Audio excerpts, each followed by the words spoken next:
Now, breaking news from WRAL. Coverage you can count on. The fire is out, but crews are watching for hot spots at the Fujifilm plant in Wake County, where investigators believe the fire started.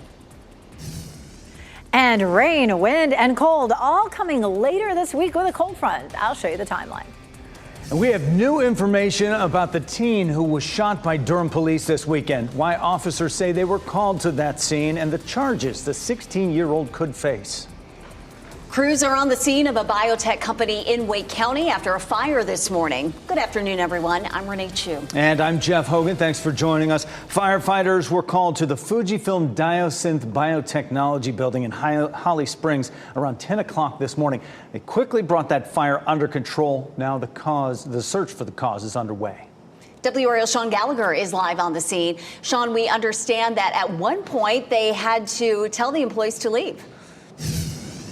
Yeah, that's right, Renee. They evacuated the employees, but no injuries were reported as a result of this fire. Now, Fujifilm Diosynth's spokesperson tells us that the fire actually originated on the roof over here. You can kind of see that there's still a fire ladder that's going up there. That's where they were dealing with this blaze, that it started with an HVAC system up there on the roof. This is an area that's under heavy construction right now as well, after the company announced $1 billion expansion back in April. Now, take a look from up above. This is video from Sky 5 showing plenty of smoke pouring out of those round HVAC systems on the top of one of these buildings. Fujifilm says these are rooftop cooling towers. The fire department tells me they're about the size of a house, just to give you some perspective there. Now, all of the employees here were evacuated and accounted for. You could see dozens of them in the parking lot, all of them in their yellow vests just standing by, and there weren't any reports of any injuries there. But Holly Springs Fire Chief Leroy Smith tells me crews had this out in under 30 minutes. It's thanks in large part to the amount of training they do at this site. We're out here probably a couple times a month, if not more. I mean, we do a lot of EMS calls, a lot of walkthroughs of the buildings. We just started working on some training for confined space. So they have places on here that they classify as a confined space, and they've been very gracious allowing us to train before they're occupied and stuff like that. And Chief Smith tells me that they have investigators out here right now to try to help determine an actual cause for this fire. But they say that it was contained to just that one building, just that one area. So there's no further damage out here right now. Sean Gallagher, WRAL News in Holly Springs. We now know the name of the Durham police officer who shot a teenager. Corporal R. McQueen has been placed on administrative leave after that shooting early Sunday morning, which is standard in these investigations. WRAL's Monica Casey is live where the shooting happened in the Woodcroft Shopping Center parking lot. Monica. Renee, this is where a car meetup happened, and then that shooting unfolded early Sunday morning. You can see tire tracks left from that meetup right over here. New this morning, Durham police confirmed the person shot by an officer is 16 years old. His family identified him to WRAL as Joshua Garcia. Family members tell us he was shot in the back. We have asked Durham police if they can confirm that. Right now, police only say he was shot twice. Police also tell us after that teenager was shot, he dropped a handgun and continued to run away. That gun was recovered here at the scene. Broadcastify radio traffic shows the response after that shooting. Be advised, at this time there is no patient. One of the officers exchanged gunfire. You got a location where this patient's going to be at. I see officers at the shop fallen officers over here. Police say this all started when they responded to a call about this car meetup, and people were throwing things at that officer. They say the suspect brandished a handgun. As of now, they filed juvenile petitions for assault with a firearm on a law enforcement officer, possession of a handgun by a minor, and resist, delay, and obstruct a public officer. Now, Durham police tell us Corporal McQueen's body-worn camera was activated during this shooting. We have asked police if they'll be petitioning the court to release that body camera video. We are still waiting to hear back. Live in Durham, Monica Casey, WRAL News. This beautiful weather from the weekend is lingering. It'll be here through tomorrow, and then a strong front rolls in, bringing rain and the chance for severe storms. WRAL's Elizabeth Gardner is in the Severe Weather Center right now with a look at the timing on that. When's it coming? So it's coming Wednesday. We'll probably start to see some rain Tuesday night. It will linger into Wednesday, and potentially Wednesday evening. It's when we would have a level 1 risk for severe storms. Once it moves on out, it is going to be windy. We see winds gusting 30 to 40 miles per hour both Thursday and Friday, and temperatures will turn much colder. We're looking at a nice day today, but highs will likely be in the 50s starting Thursday, and that will continue into next week. This front has been fairly powerful as it's coming across parts of Texas and Oklahoma. There have been a number of severe thunderstorm warnings along that front. Of course, it's well to our west right now, and once it crosses the mountains, it will weaken somewhat. But again, we do have that potential to see some isolated severe storms. Nothing as widespread as we're seeing with it as it moves across the country. Here comes the warm front. That's going to keep things warm for us for the next few days. And then a lot of the rain will end up being to our south. We may end up without a lot of heavy rain out of this system. It'll just depend on the rotation around the low. That's where we may see the potential for some more rain that rolls in along with the front. And that could happen late on Wednesday during the evening and potentially overnight hours. After that, we're going to see much colder air that filters in behind it. We do have that level 1 risk for severe storms on Wednesday. Wind damage would be our biggest threat. And again, that timeline looks fairly late in the day. I'll show you how much colder, how many mornings in the 30s we could see behind the system coming up. And happening right now in the WRAL Live Center, after 53 days, clean water once again runs through Asheville's taps. They lifted their boil water notice this morning. Buncombe County just announced this at a press briefing. They say the city's water department tested about 120 samples over the weekend. They say people should still avoid using large volumes of waters for things like landscaping, excessively long showers, filling pools and watering gardens. But the city has been flushing the system of untreated water for about a week. No raw or untreated water has been in the system since last Saturday. So once again, people can start drinking water from their taps in Asheville again. A significant milestone for Asheville. After Hurricane Helene hit western North Carolina, a key IV maker for the U.S. had to deal with significant damage to its facility and the roads around it. WRAL's Noah Klein is here now with how Baxter Healthcare is bouncing back to help hospitals across the country. Noah. Renee, this is big here. So hospitals all over the U.S., they had been rationing those fluids. They were stopping surgeries, all because of issues at the plant in western North Carolina. Baxter started getting its product out of the facility, delivering to customers today. It makes roughly 60% of IV fluids in the U.S. We're talking about 1.5 million bags per day.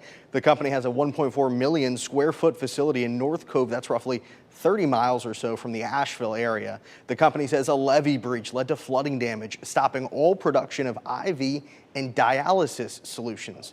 Since the storm hit, the facility has been deep cleaned. There was just mud all over it. The south part of the plant is back to operating at full capacity. The north portion is still being worked on. The only way to get to the site itself is actually by using one of those temporary bridges. The company's CEO is giving U.S. Health Secretary Javier Becerra a tour of the facility today. WRL's Chelsea Donovan is there. She asked what the company and federal government are doing to make sure production doesn't stop if something like this were to happen again. Your question strikes to the heart of what's going on, which I believe is the fact that the way we store and move product around isn't going to work when you have these kinds of disasters. We are expecting to get some new video from inside the facility as they start to ramp production back up to 100%. That's coming up tonight on WRAL News at 5 o'clock. Noah, thanks. Today, state leaders responsible for disaster recovery will testify to a legislative oversight committee. There is a $175 million shortfall at the agency in charge of rebuilding after natural disasters. Republican lawmakers are concerned now that Helene recovery is underway in western North Carolina. The president and CEO of Durham-based Wolfspeed is stepping down. Greg Lowe has been CEO at Wolfspeed since 2017. Chairman of the board Thomas Warner will serve as executive chairman while the board searches for Wolfspeed's next CEO. A leading global executive search firm will help in that selection process. A Raleigh organization known for addressing human trafficking, housing, and food insecurity is now looking to expand its reach. The SHIP Outreach Community Center distributes 50,000 loaves of bread each month. It also provides a safe haven for women escaping human trafficking, and it wants to grow those services. to have more affordable housing, which we would purchase and put women in trouble, and even some men that we would do. We would expand our reach through our food ministry, which we think, food is a big insecurity in our city right now. Right now, the SHIP Outreach houses between 6 and 12 women. It's planning an event in May to help raise money for its expansion. Next at noon, transitional cabinet picks continue to be made by President-elect Donald Trump, and they continue to be controversial. The issues some are having with the latest nominees. Also, a plane crashed into a parking lot at a California drag strip, and it was caught on camera. What happened to the people on board? Plus, a football brawl between NC Central and Howard University at 12:30. What the conference and universities are saying about the nationally televised fight. Keep watching WRAL News over the air Channel 34 and Spectrum Channel 1257.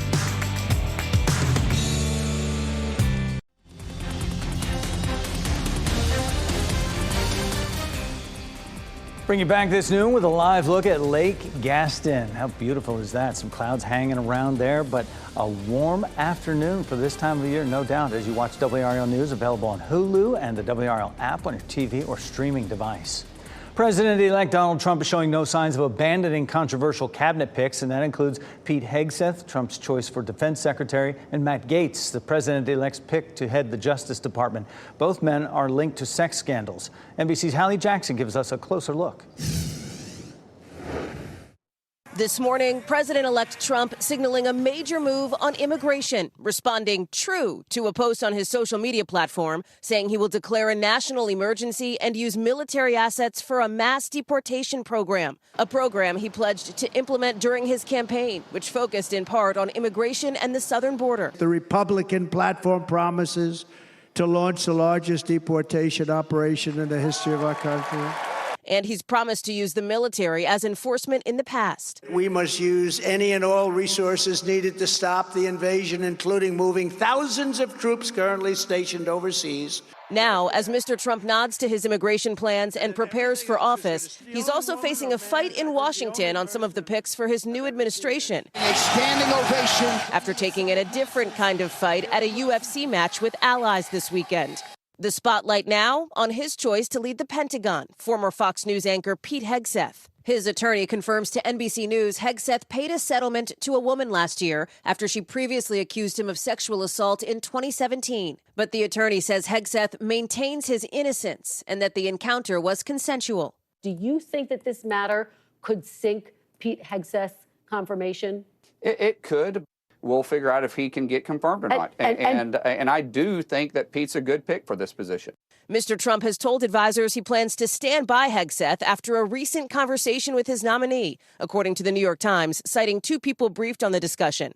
Also facing new backlash, the president-elect's choice of now former Florida Congressman Matt Gaetz to lead the Department of Justice, with multiple sources telling NBC News he faces a very difficult path to confirmation. Gaetz resigned his seat last week, ending a House Ethics Committee investigation into whether he engaged in sexual misconduct and illicit drug use, allegations he denies. While some in both parties want the committee to release its report, House Speaker Mike Johnson disagrees, saying Gaetz is now a private citizen. I think that would be a Pandora's box. California is removing a derogatory term for Indigenous women from dozens of places across the state. Governor Gavin Newsom signed a bill into law in 2022 that calls for the removal of the term squaw. It appears on streets, parks, and other places. The bill ordered all identified places to be renamed by January 1st, 2025.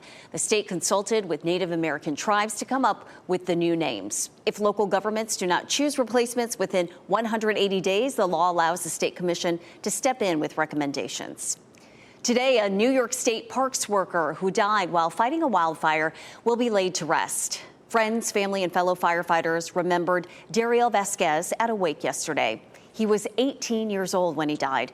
Fire crews set up this giant American flag outside the funeral home to honor him.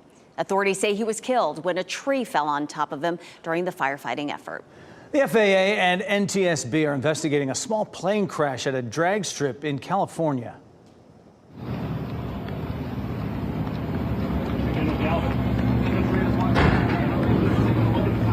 Our airplane just crashed. It happened yesterday morning while thousands of people were watching those drag races. You can see the single engine plane there just above the fence line, and then it drops down and crashes into a crowded parking lot. The plane took out about 5 cars and 3 RVs. No one on the ground was injured, and get this, the pilot and 3 passengers were taken to the hospital with just minor injuries. Authorities say the plane was headed to an airport about 3 miles away. Pretty fortunate there for that ending, certainly. We're fortunate in a different way with this mid-November weather. Goodness. Yeah.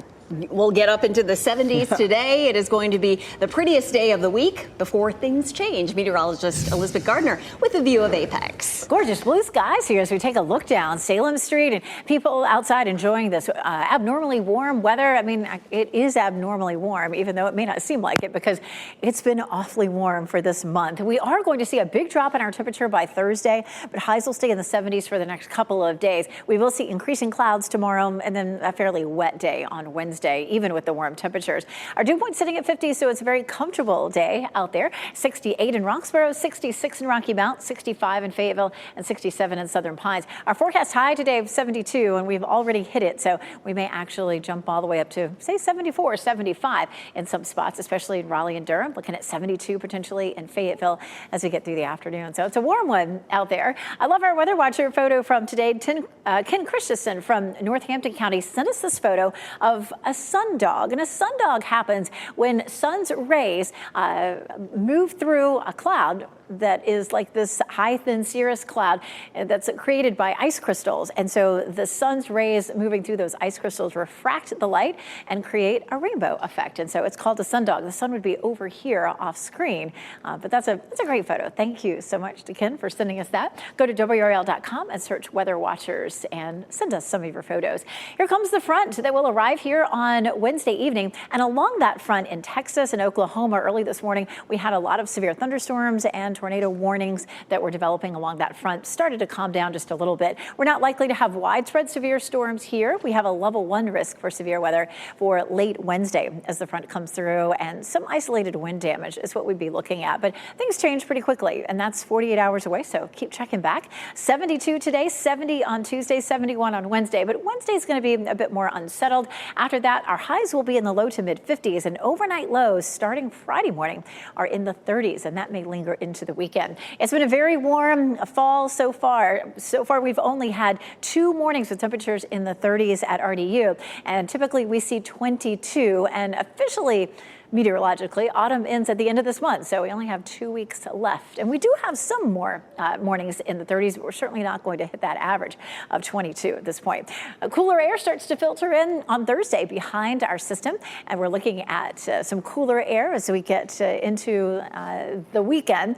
WRAL winter weather outlook is tonight at 6 o'clock. It's something that we do every year. We let you know how cold we think it may be and what our chances are for snow. And also, the Christmas parade is on Saturday. It is likely to be pretty chilly. At the start of the parade, temperatures will be in the mid-40s, but if you'll be out there lined up earlier than that, temperatures may still feel like upper 30s, depending on what time you arrive. Looking at 39 Friday morning and Saturday morning, 38 on Sunday morning. Coming up, we're going to talk a bit more about our potential for rain on Wednesday, how much we could see, and the timeline. Thanks, Elizabeth. We're set to hear from North Carolina Central's football coach days after his players fought players from Howard University on the field. WRAL is asking what possible disciplinary actions the student athletes face headed in their last game of the season. That's at 4. Then at 5:30, attorneys filing a lawsuit against NC State and Monsanto share how they hope to get justice for people who worked or studied at Poe Hall. Well, still ahead this noon, if you like to fall asleep with a TV show or movie playing, you're not alone. How something that may seem that beneficial in the moment can cost you, though, in the long run. When it comes to retirement, most people say cost of living, quality of life, and local culture play a big role in their decision. If you're considering where to settle down, look no further. Which Triangle City ranked in the top 10 places for retirees?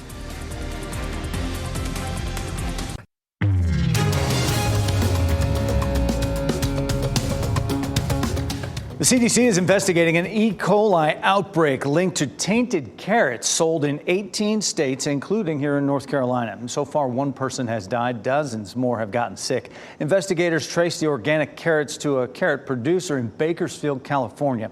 The company has recalled its bagged organic baby and whole carrots. They were sold under a number of brand names, including Trader Joe's, Wegmans, and Sprouts. The company says it will review its growing, harvest, and processing practices. Meantime, Tropicana recently ditched its clear plastic bottles that are shaped like carafes and replaced them with more traditional-looking plastic bottles. Well, since then, sales have plunged 19%. The redesign included downsizing the bottle by 6 ounces, and the prices on the new bottle are supposed to be lower, but not all stores are following Tropicana's price recommendation, and that has led to complaints of shrinkflation. Spirit Airlines filed for bankruptcy protection earlier this morning. Now, if you're flying on Spirit for the holidays, those flights are good. They will not change. The budget carrier has lined up financing and expects to continue operating normally while in bankruptcy. Spirit says customers can use tickets, credits, and loyalty points as usual. Spirit is the first major U.S. airline to file for Chapter 11 bankruptcy since American Airlines 13 years ago. Barnes & Noble is making a comeback. The chain just opened a big bookstore in Washington, D.C., one of 60 locations opening this year. The store that is reopening is in the same location the company vacated over a decade ago when it closed brick and mortar outlets. Foot traffic is up 7% from 2019. Barnes & Noble CEO credits a strategy of letting each store decide on the mix of books to sell as one of the reasons for the rebound. Actress Betty White is being honored posthumously with her own U.S. postage stamp. The image of the late Golden Girls actor is among several new stamps that will be featured next year. The 2025 collection will include history, natural beauty, and pop culture icons. The stamp's digital illustration is inspired by a 2010 photograph of White. Betty White died December of 2021 after suffering a stroke at the age of 99. If you're looking for a great place to retire, no need to move. You already live in or near one of the top 10 cities in the nation. Raleigh ranks number 6 on a list of 150 best U.S. cities to retire. U.S. News evaluated each city based on how they'll meet the expectations of retirees, including happiness, affordability, health care, and taxes. Raleigh received a 6.8 overall score. The Triangle lures new residents every day with strong job growth and high quality of life. Naples, Florida scored high on happiness, desirability, and taxes. People in western North Carolina are struggling to recover after Helene. Today, we expect to find out what caused a $170 million gap in recovery funding. And have you ever received a package that looked a bit battered and bruised? It is more common than you might expect. The steps you can take to protect your purchase. And here, have a look at your winning NC Education lottery numbers. Renee and I'll be right back.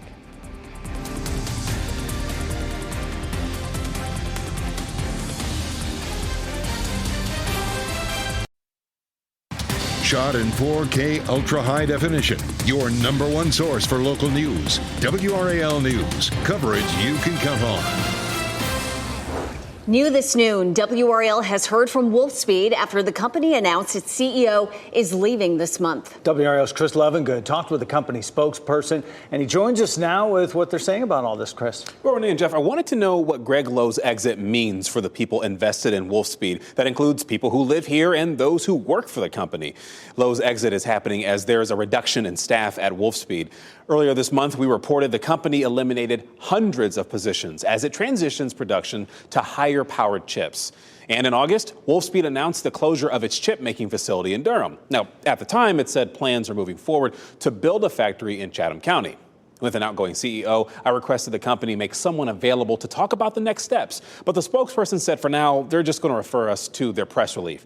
And that noted that Wolfspeed's board of directors agreed to part ways with Greg Lowe and moves Thomas Werner, the board chair, as interim CEO. I should also mention that Wolfspeed stock is up just shy of 9% since today's announcement. Thanks, Chris. Today, we're expecting to hear North Carolina Central University's head football coach talk about the on-field fight between his team and players from Howard University. NC Central's chancellor says the school will investigate that fight that happened after Friday night's game. Chancellor Carrie Dixon released a statement Sunday that said, in part, the altercation is not only deeply disappointing, but also stands in stark contrast to North Carolina Central University's core values. Such disruptive behavior is unacceptable, and we are committed to conducting a full investigation and taking appropriate disciplinary action to ensure accountability. The Mid-Eastern Athletic Conference is also investigating the fight. That game was nationally televised on ESPNU. State leaders will address questions today about a funding gap for disaster recovery in Western North Carolina.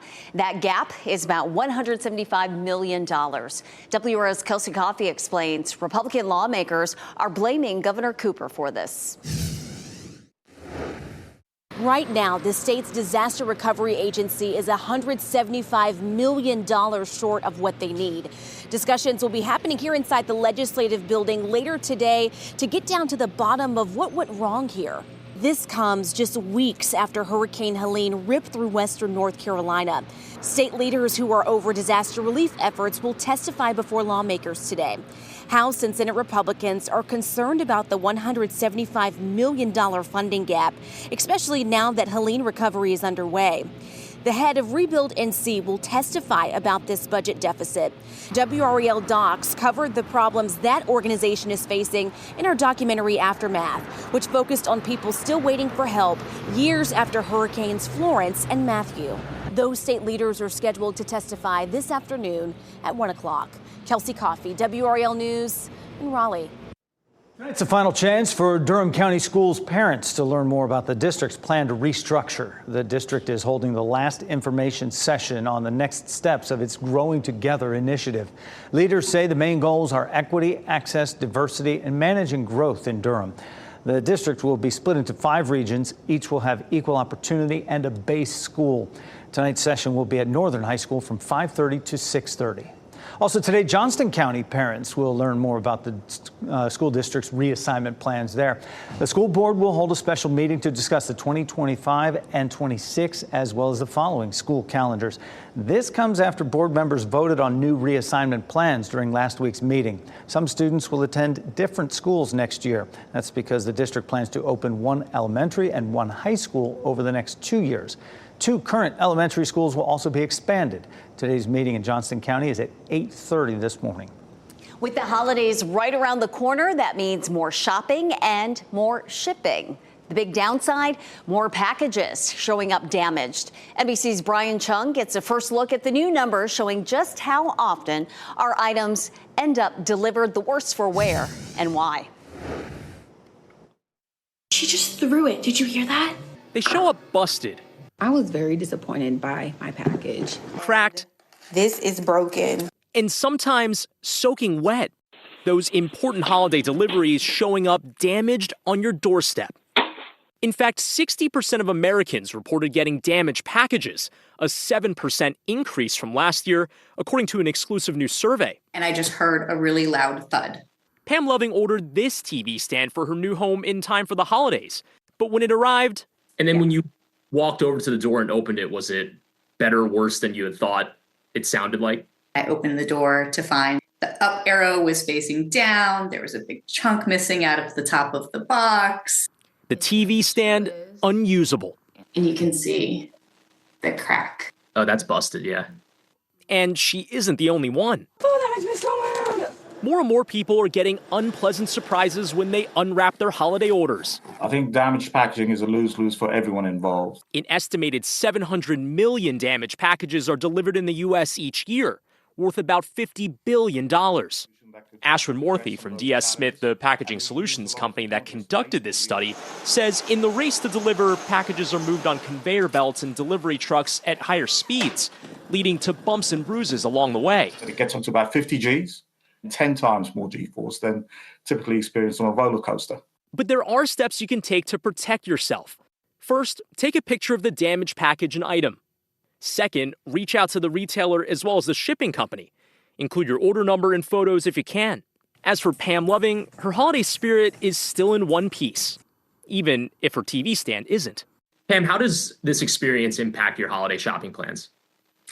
I think there'll be less online shopping and more visits to the local stores. Because you know how to handle it with care. Yes, I do know how to handle it with care, yes. Brian Chung, NBC News. We're certainly glad your TV is on right now, but do you have it on when you fall asleep? Why experts generally say that's not good for your health. We know planets like Saturn and Neptune have a ring around them, and way back when, planet Earth may have had one as well. We'll explain why scientists have that theory next. The WRAL News app has a new look. Download the latest version to your devices to stay on top of breaking news and the stories that matter to you.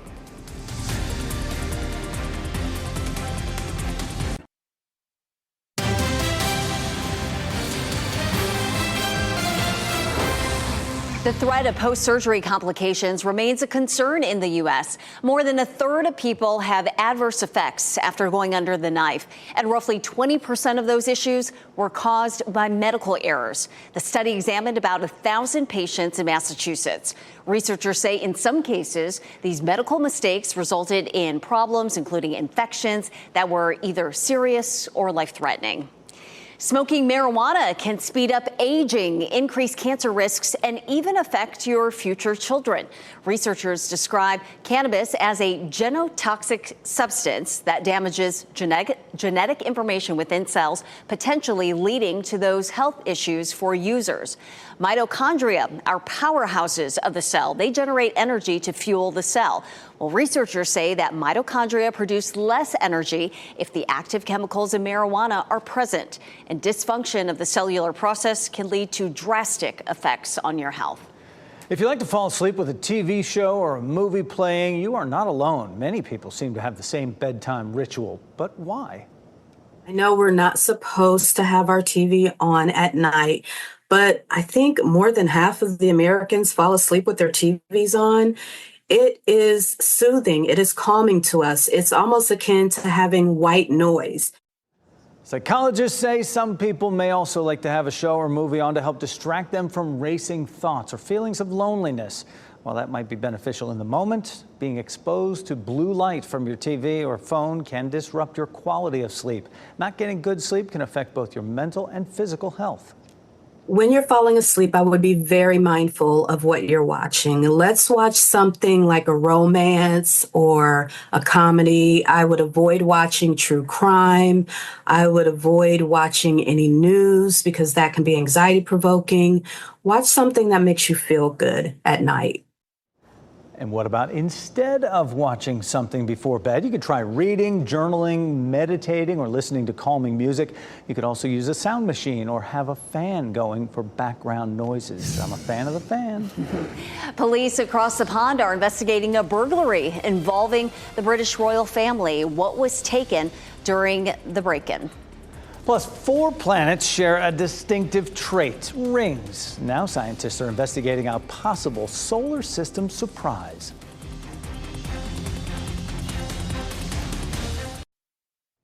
Buckingham Palace is not commenting after a breach of security there, a major one. Burglars broke into the grounds of Britain's Royal Windsor Castle last month and stole 2 vehicles. The estate is the primary residence of Prince William, Princess Kate, and their family. Thames Valley Police sent NBC News a report saying 2 masked men entered a farm building and stole a black Isuzu pickup and a red quad bike. William and his family live a few miles from where that incident took place. No one was hurt and no one is in custody. 4 planets in our solar system have rings. Neptune and Uranus are gas planets with rings, and Jupiter has a thin ring system made up of dusty particles. Saturn stands out with its large, bright, and broad ring system. Well, now scientists hypothesize that Earth may have sported a ring like Saturn nearly 500 million years ago.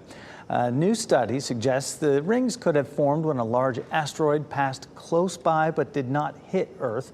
As the object deteriorated, it remains spread out around the planet, forming rings. Fascinating. Sunday was the coldest morning of the season so far, but a lot of us still have not hit the freezing mark. Meteorologist Chris Michaels explains why the length between freezes is getting longer and what that means for us.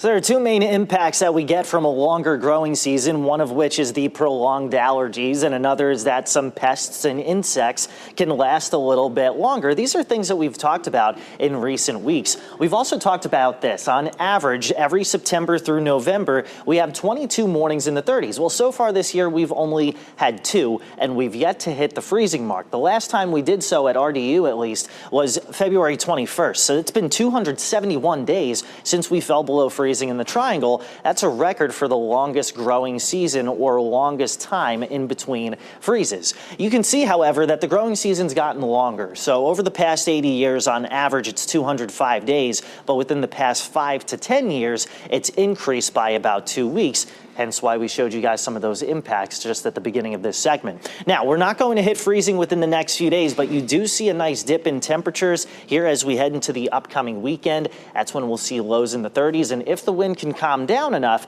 you'd probably see some patchy frost. But as for hitting the 32-degree mark on a widespread scale, doesn't look like that's going to happen, at least not within the next 5 to 6 days. Chris, thanks. We are about 1 month until it is officially winter. Our WRAL severe weather team is breaking down 4 major factors that could determine if our winter will be cold and snowy or warm and sunny.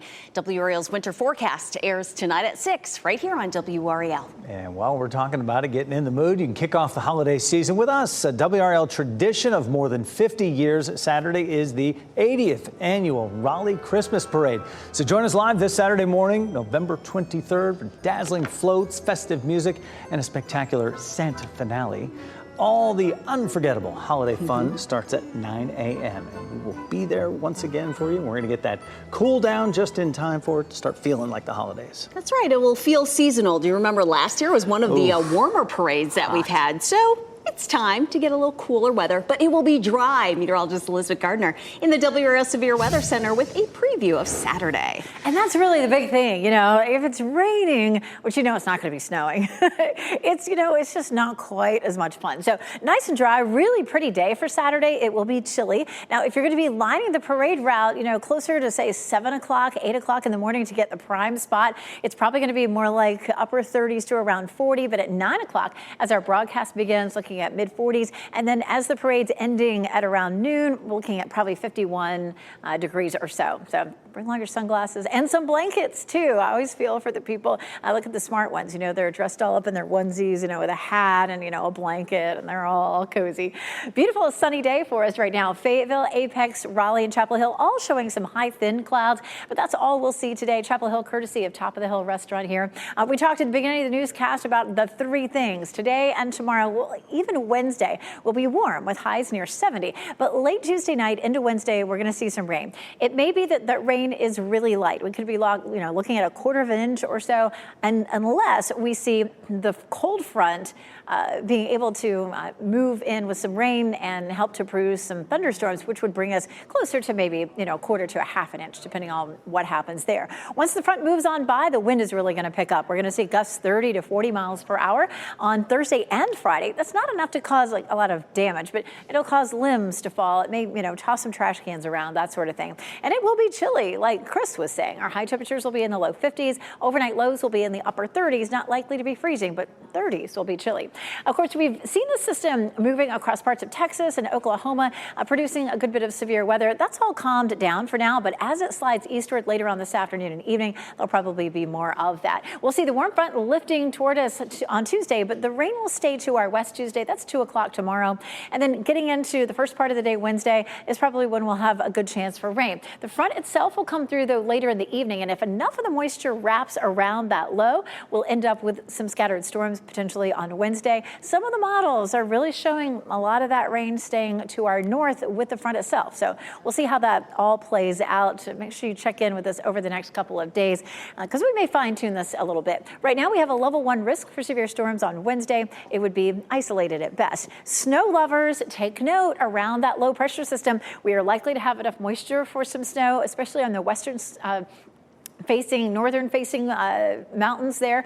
So we could see, maybe a little bit of accumulation in the northern mountains on those northern slopes. And, that includes our ski resorts, of course. We're looking at the potential for some rain late Tuesday into Wednesday here. And then Thursday, Friday, Saturday, Sunday, we are all dry.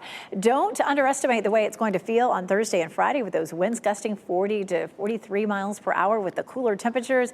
It's going to feel like 40s most likely for Thursday and again Friday. We check out the 7-day forecast and again, nice and mild through Wednesday, but then turning chilly. 30s for Friday, Saturday, and Sunday mornings, but we'll be in the upper 30s and it will be dry. Thanks, Elizabeth. A hiker learned a vital lesson about following the rules, why ignoring posted warnings led to a dramatic rescue. We wrap things up with a look at a few of the headlines we're following for you today.